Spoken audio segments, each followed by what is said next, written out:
This is probably, I'd say 6-7 years old, and the summer before you guys came out with the flockers, I took probably 500 of my silhouettes, spent the summer in my garage and painted them and then flocked them on the outside just to get that jet black head like you guys have now.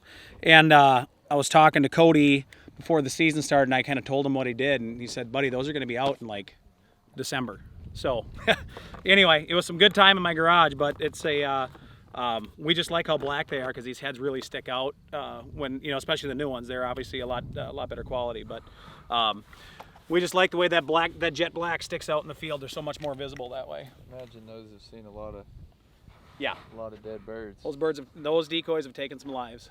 The dive bomb wall of fame and the guides quarters will take all the ones that are shot in the ship with holes in them and frame them up on the wall.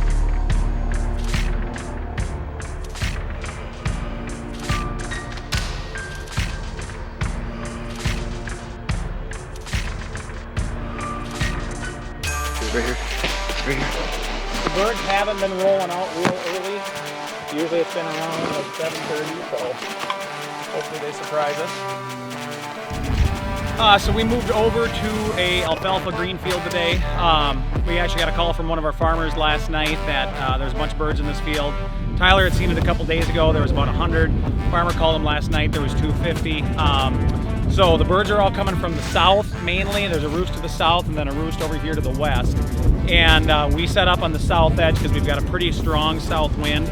Typically we see on these windy days, these birds like to kind of be on the upwind side if there's a fence line or, you know, any kind of structure. So we're set up right against that. We've got 4 bags of dive bombs out, so we've got probably about 250 decoys out here. That's about what's been in this field. And right now we're basically setting them all just out in family groups like this. You know, a lot of the groups that you see this time of year are packs of anywhere of like 5 to 25 birds. So we've kind of got things spaced out so that, you know, what we're trying to figure or envision is that all these birds, you know, here's 5 coming in, 20 coming in, 15 coming in, kind of all sitting spaced out from each other. So we call it giving the spread life, spacing things out a little bit and just trying to make it look as natural as possible.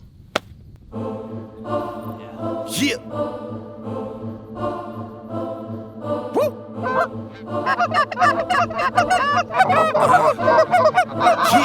I'm connected like a Rico. Me, my n***s never equal. I'm the worst and guaranteed I got the work. They call me Chico. And the homie Spanish put you in the dirt. We call them Bito. Eager Evo. I've been running shit from Adams down to Pico. This is Seco. You ain't know this. I didn't do this.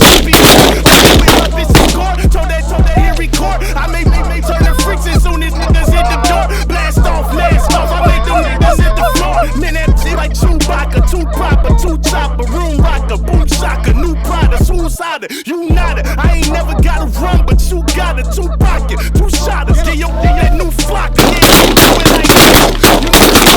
Cause how you get talking fly? You walking around. Job, baby.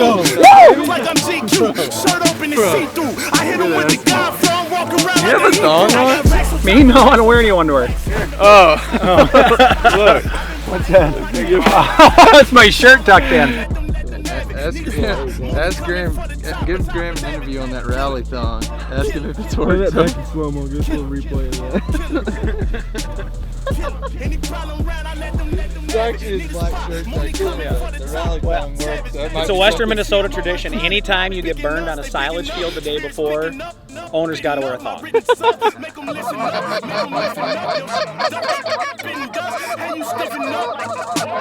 Get me brain and they looking like genius. I'm the cleanest. But on BLBS, you looking like Venus. No, you seen it. Love you, I only go for the team. Reality finally said I don't never go for the dream. Told mommy I want the dream. I don't never go for the just try to go for the ring. Cause the watch is made stone. Got my baby glad. Ain't a rollie that I bought. I call it bring that home. What your mama supposed to say? Till you bringing Jag home. Man, I just do that wrong. And then I bring a bag home. True shit. The new chick is too thick to do shit. I move bricks, I'm too sick. Yelling out, you lit. I got racks on top of racks on top of racks. Yeah, I'm the baddest. I've been focused on my health. I've been plotting on my cabbage. It's average. Any problem round, I let them have it. Need a spot. Money coming for the top. Savage. Kill it. Kill it. Kill it. Kill it. Any problem round, I let them have it. Need a spot. Money coming for the top. But there's just like insanity of wads out there right now. Just wads and feathers all through that far side of the decoy spread. What do we got right here? Oh, just absolute carnage out here. Just wads, feathers everywhere. They've all just been finishing right in the hole here, right kind of how we drew it up, and it's been awesome.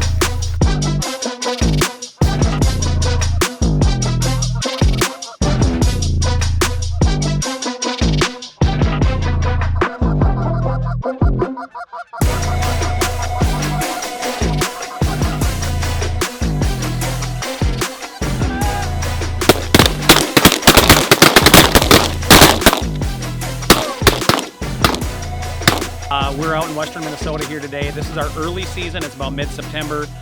This is kind of prime time for us as far as early season hunt goes. This is typically when we get into some of our biggest shoots of the year. And we knew that today we had a chance for a banger. A lot of the conditions were right.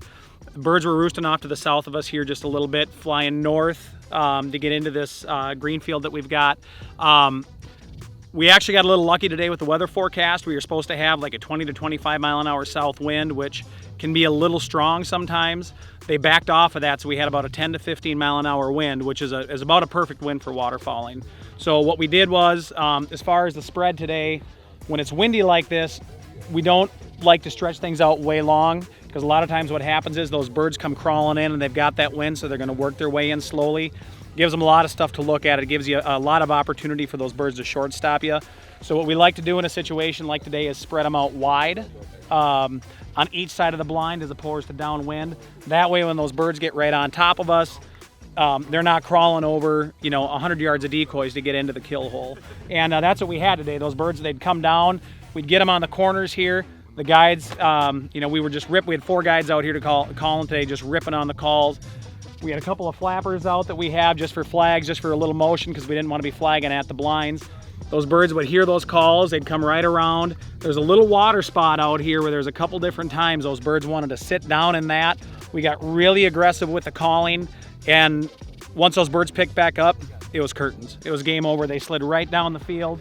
You can see the feathers in the holes here. They literally sat right there and right there. A lot of birds on the ground when we were calling the shot, birds finishing in the hole. It was, as far as birds finishing, it's about as good as it gets when it comes to giant Canada geese. Man, these guys were awesome. That was an absolutely great hunt.